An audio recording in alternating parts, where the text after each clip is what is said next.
JBNN keep you informed. I'm Michelle Jones. Before we get into the news, please remember to like, subscribe, leave a comment, and to share the news with someone today. Now on to the news. Fire at Spanish Town Police Station damages 4 vehicles.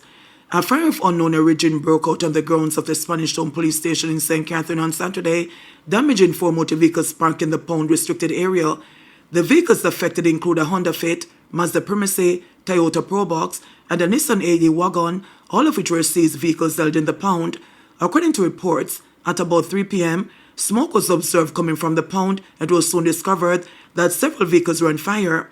Emergency services were immediately alerted, and the firefighters were summoned to the scene. They managed to extinguish the blaze, preventing further damage.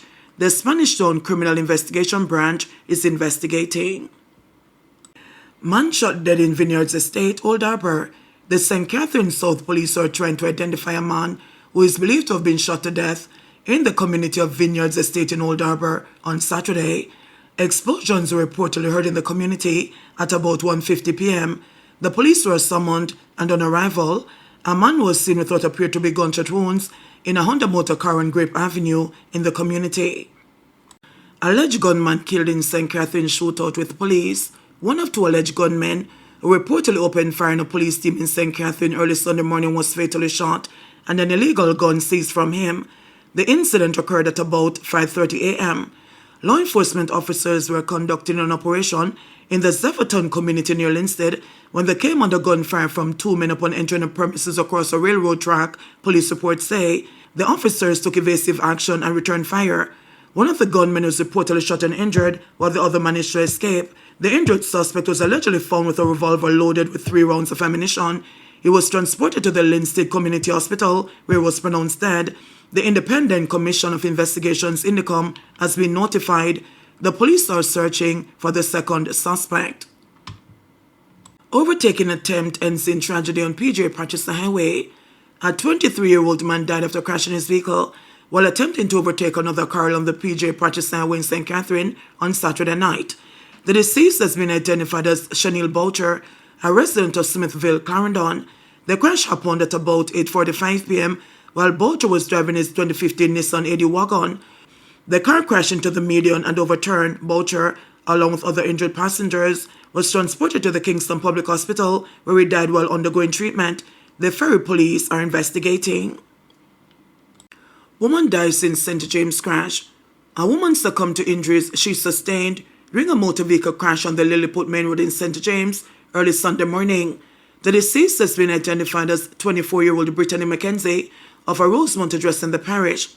Reports are that just after 4:30 a.m., the deceased was a passenger in a BMW motor car heading into Montego Bay from the direction of Falmouth when the vehicle hit a curb wall and overturned near the site of a hotel under construction. The occupants of the vehicle reportedly suffered injuries, but Mackenzie's proved fatal.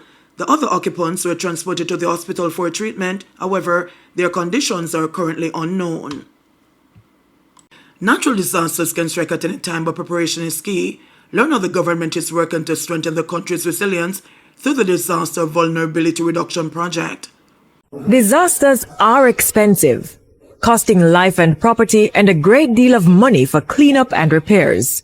For Jamaica, our small size, location, and topography means that the country is especially vulnerable to earthquakes, hurricanes, and floods. While it's difficult to prevent these devastating events, there are things that can be done to reduce the damage.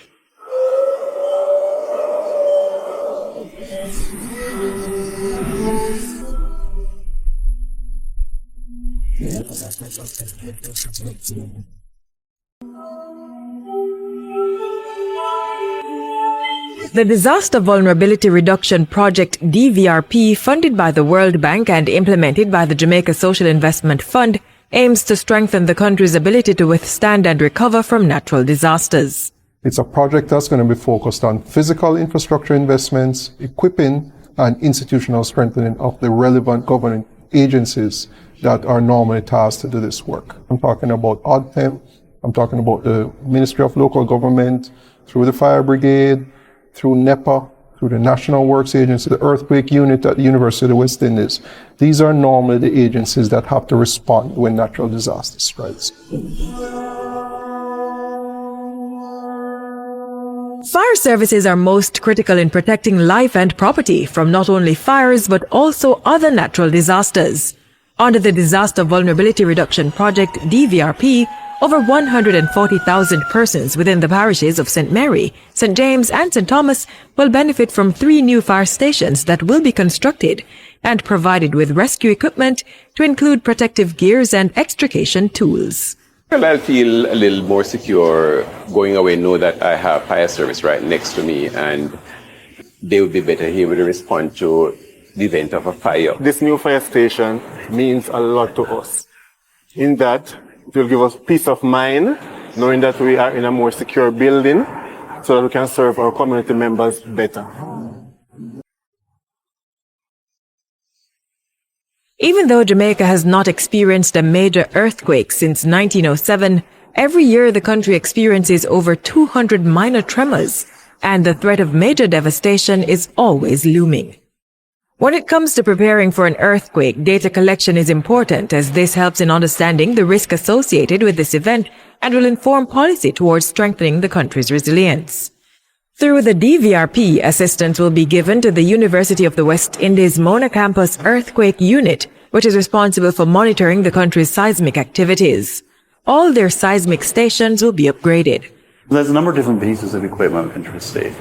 The first one is a series of seismometers, and these are digital seismometers. And these are to basically fit out the remaining stations with digital seismometers. So we're going to end up with those 10 stations completely upgraded and then add an additional station to it, so an 11th station there. So we're moving from, we've got analog to digital. Additionally, we have a series of accelerometers. And the accelerometers do a different thing. The seismometers are there to record the earthquakes and they don't get triggered early on. The accelerometers are really there to tell us how the buildings shake. What is the severity of the shaking that goes on? And the importance of that is that a building will survive up to a certain amount of shaking, and then it will collapse, and then it will kill people.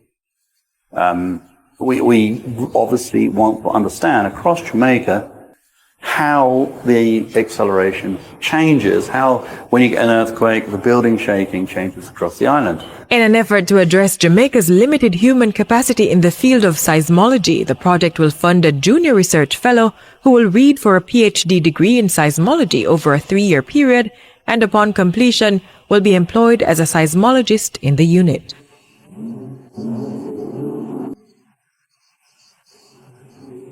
Floods have large social and economic consequences for communities and individuals. When there's a heavy downpour, which is not unusual for the island, the lives of residents in many communities are disrupted. The project will see major infrastructure work done in Old Harbour and along Port Royal Street to limit the effects of rising and rough waters. The improvement works in Old Harbour will include the expansion and the improvement of the urban drainage and also bridges. Myton Gully, Church Pen, those areas in Old Harbour. And Big Pond. Big Pond, whenever time it comes, no car can pass, flood out my house, wash our clothes, anything. You understand? So we'll be grateful for JCF and everybody to coming on board to fix it. When the pond come over, it's even to school children then. It is so dangerous that it take life already. When JSF and NWA are coming come do this for me. Oh my God. Just like that. We'll be so glad and happy. Along Port Royal Street in Kingston, 2 kilometers of coastal revetments will be constructed and retrofitted. This will benefit the patrons and owners of the various business establishments located around this area, as well as users of the Norman Manley International Airport. And there's more. There is also a very important, critical element of the DVRP, which is funding to support training on the building code. Jamaica is moving towards enacting a new code, and so it will be important that persons involved in the construction industry, the players in government or professionals, engineers, architects, etc., are fully exposed and trained on this new building code, and the project will support that. The total cost for the overall project is $42 million and is expected to be completed by 2022. The best time to prepare for a natural disaster is before it happens. Collecting information on disaster and risk reduction, constructing disaster-resilient buildings and structures will go a far way in limiting the cost of these natural hazards within Jamaica.